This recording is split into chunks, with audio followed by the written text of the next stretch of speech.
Flood Protection Secrets, the podcast to the protection against heavy rain and flooding by Dr. Flood, Andreas Klippe.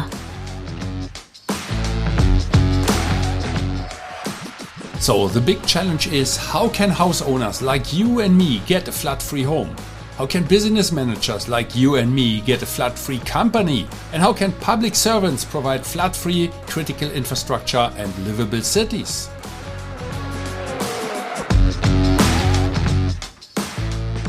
Flood Protection Secrets, the podcast by Dr. Flood, Andreas Klippe. This podcast is for foresighted and proactive people who do not want to shovel the muddy water out of their room while standing in the midst of the disaster.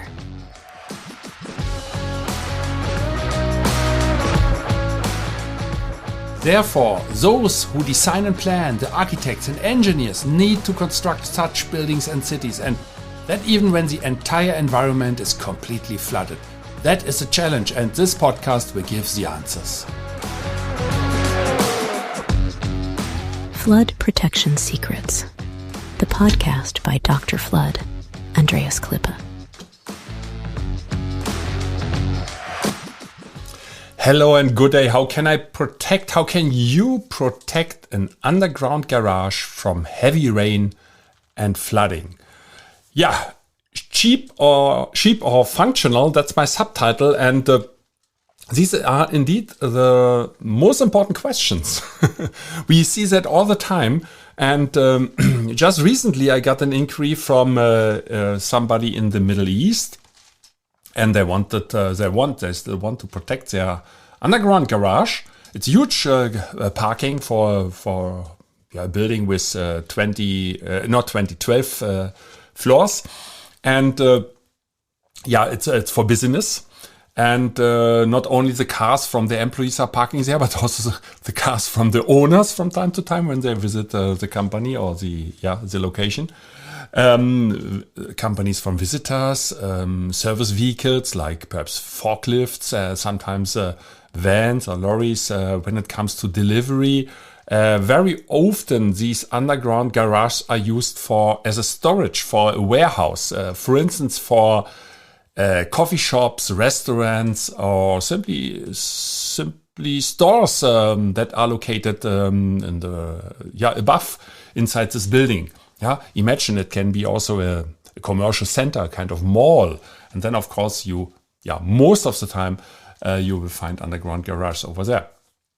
Or a hotel. Now it's the same thing. So there are many applications, but that's not the topic today. We want to talk about how can you protect such an underground garage from heavy rain and flooding. And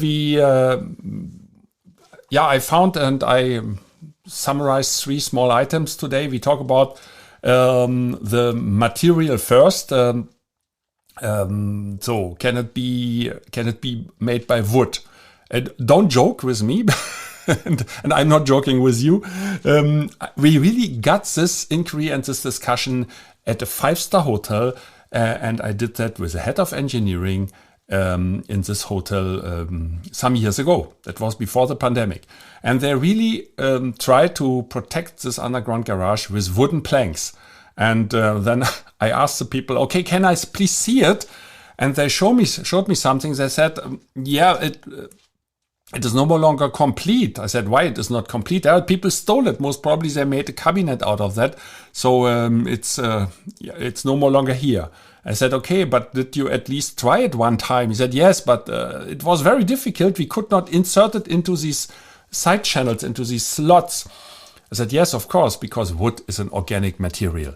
So it is shrinking when it's getting hot. You can observe that in your own at your own location.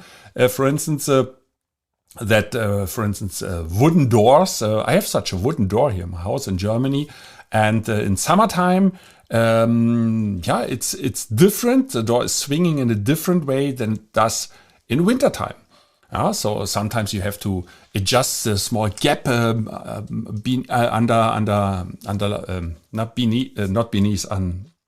the door, because it's shrinking and it's growing, it's expanding, and that is what wood is doing. So we got another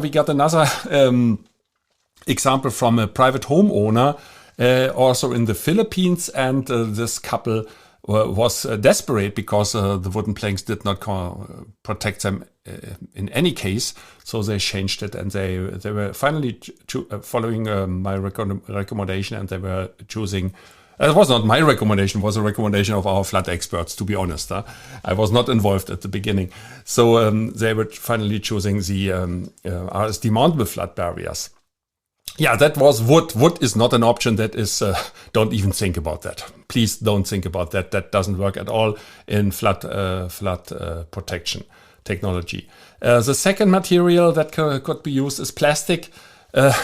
There are some plastic barriers on the market, and I'm really wondering that people put their well-being in the hands of some plastic elements. Plastic is not a bad material. That is good, but the moment you have a button with a rubber on it, and you must push on it and pump something that some elements are moving. I asked the question, how long will that work?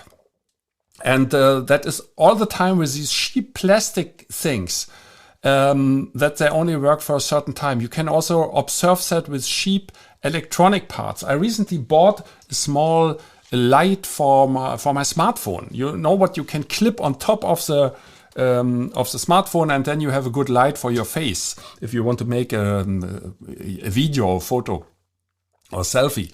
And I don't talk about a ring light. I talk about these small square lights. The size is half of a smartphone, something like that, or even the size of a smartphone. And that is nothing else than a plastic case with a little bit electronics inside and some LEDs, and that's it.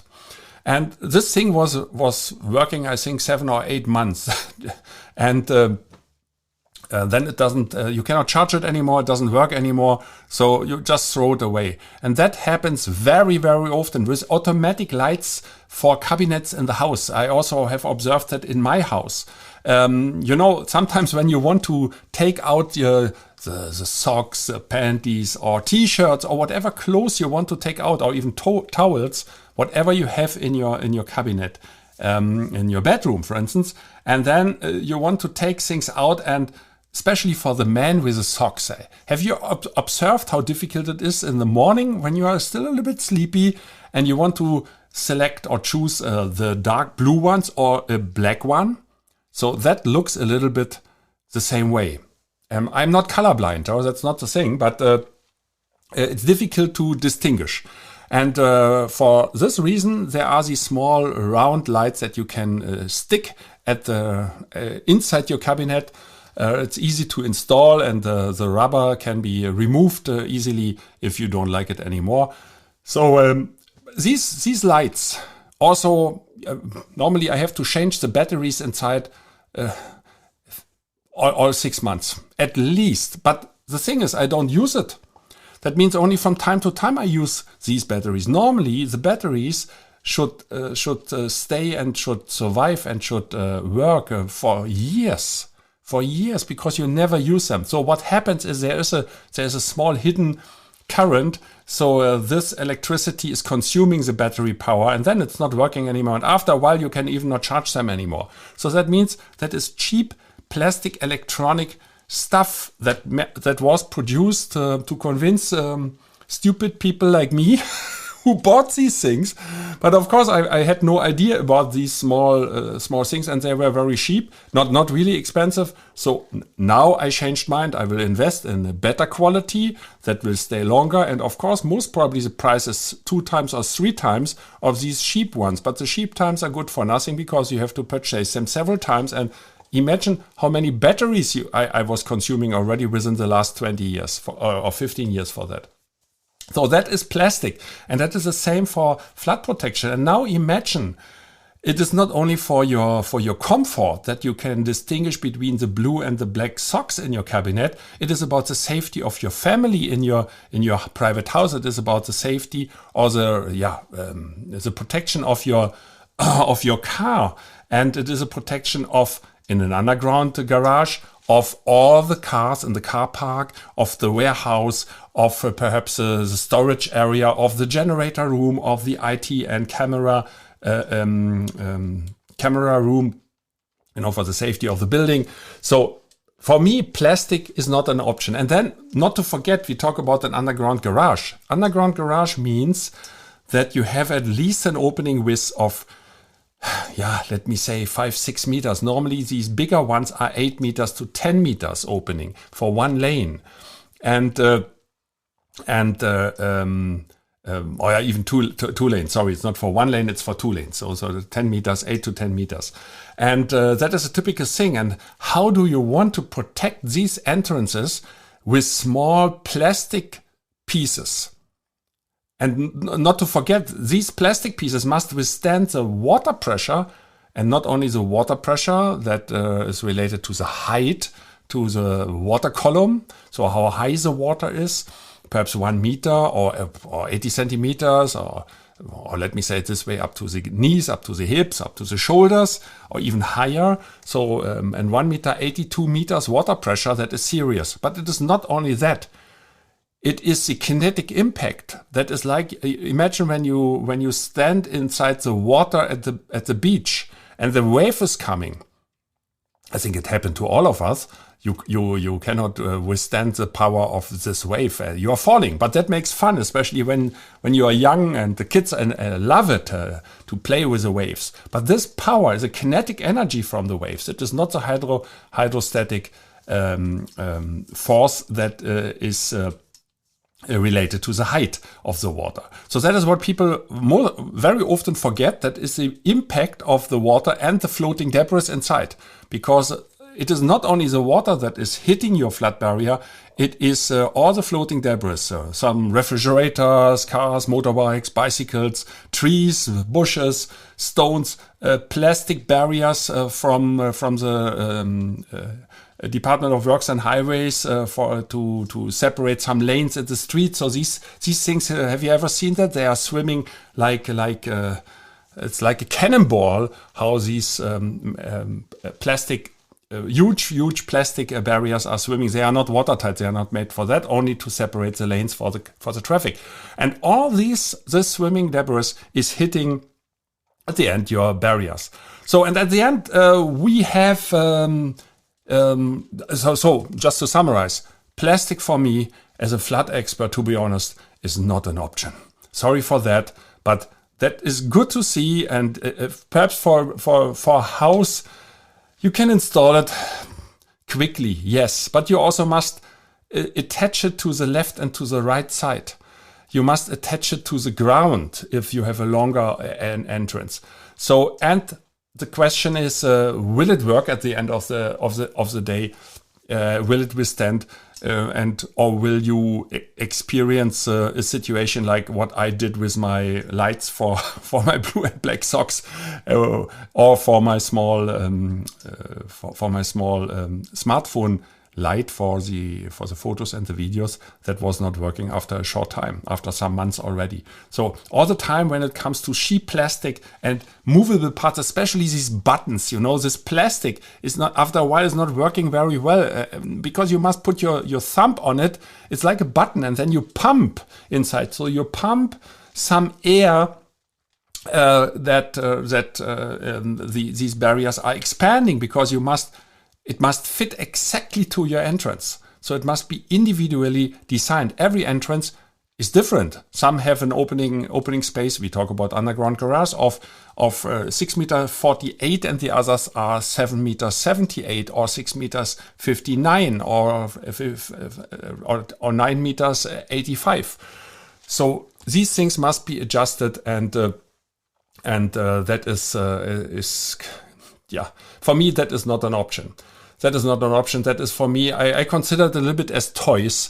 There are some applications, might be for a small door, perhaps, what is not really important. But I would not. Would you put the life of your daughter or your granddaughter or your child, the baby, in the hands of such a cheap plastic part? You can answer on your own. So the third of these materials are the metal barriers, the metallic barriers. So metallic means they are made by steel or aluminum, depending on the height, because the higher the barriers are, the more heavy they are when it comes to and when it comes to steel. Steel is heavier than aluminum. Aluminum is considered as lightweight compared to steel, but it depends on which type of barriers you use.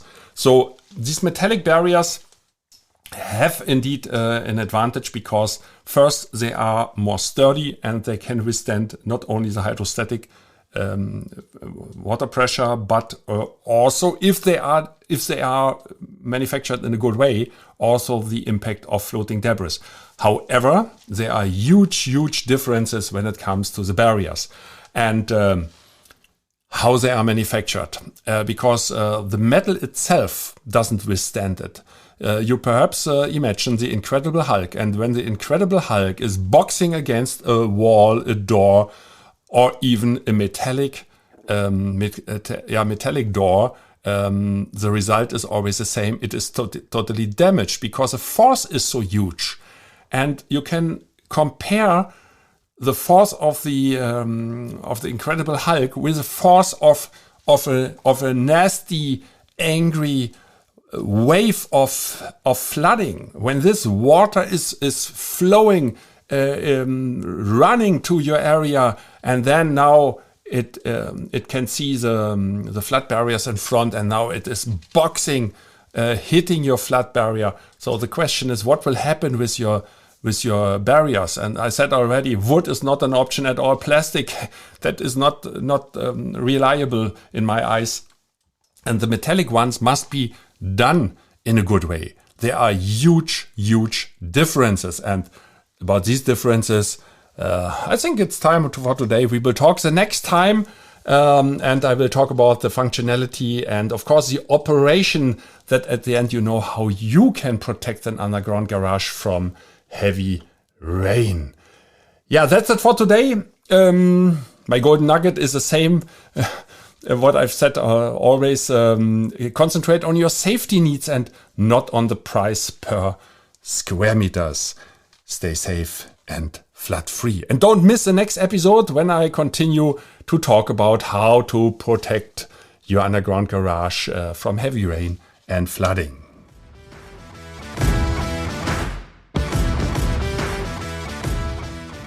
I wish and hope for you that you make the right decisions when it comes to your personal flood protection. And if you enjoyed this episode, please subscribe to this podcast channel if you haven't already. Now it only remains for me to wish you a good day. Do something with it. Maybe until the next podcast episode. I would be very happy. See you then.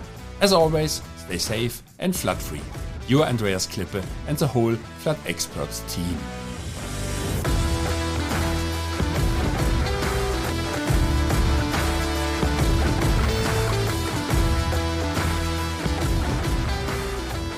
That's it again with a new episode of Flood Protection Secrets, the podcast by Dr. Flood Andreas Klippe, German engineer, book author, and head of the Flood Experts.